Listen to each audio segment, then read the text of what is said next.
The Utah Jazz have the blueprint now. Against the Thunder, Utah stole Game 2, then won all 3 home games on the way to a first-round upset. If they pull off the double against Houston, you can remove the mocking quotations marks and call it a real upset. The Houston Rockets have their work cut out for them.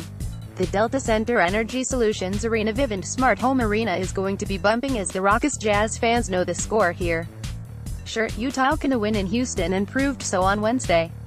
Utah got all the looks they wanted on Wednesday and everyone shot well except Donovan Mitchell. If you're a Jazz fan, you have to feel like Game 2 can be replicated and that Houston is wounded.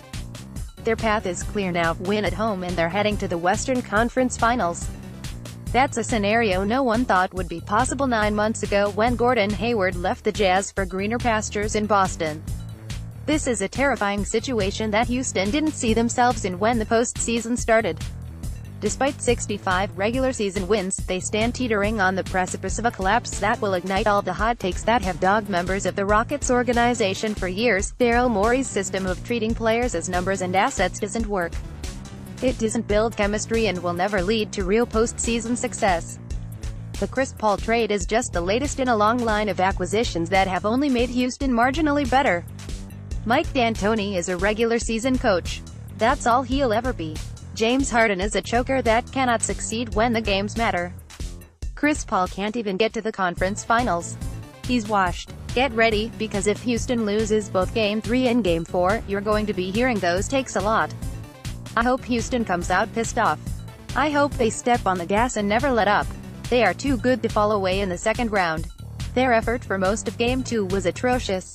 In the regular season, Houston got away with playing hard for 15 minutes and cruising to wins. That won't fly anymore. It's 48 minutes or it's nothing.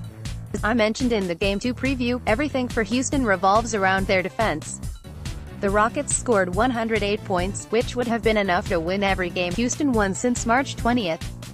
I know it's difficult to believe, but giving up lots of points and allowing your opponents to shoot well is a losing strategy in the NBA. It says a lot that Houston went 8-8 during the regular season when their opponents shot 50% or better. For example, Utah went 6-13 in such games. Still, Houston has the firepower to outscore opponents even when their defense isn't completely there. However, there are some magic numbers. When Houston's opponent shot 50% or better and Houston shot under 46%, the Rockets were 0-6 in the regular season. In Game 1, the Jazz shot exactly 50% and Houston shot 45%, but won on the back of their three-point shooting. On Wednesday, Utah shot 52% and Houston shot .40%. Insert the ding-ding-ding sound effect here. This isn't Game 7.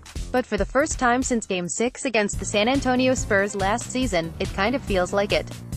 Utah has a blueprint and home court advantage. Now Houston has to take it back. Tip-off is at 9:30 p.m. Central Time on ESPN.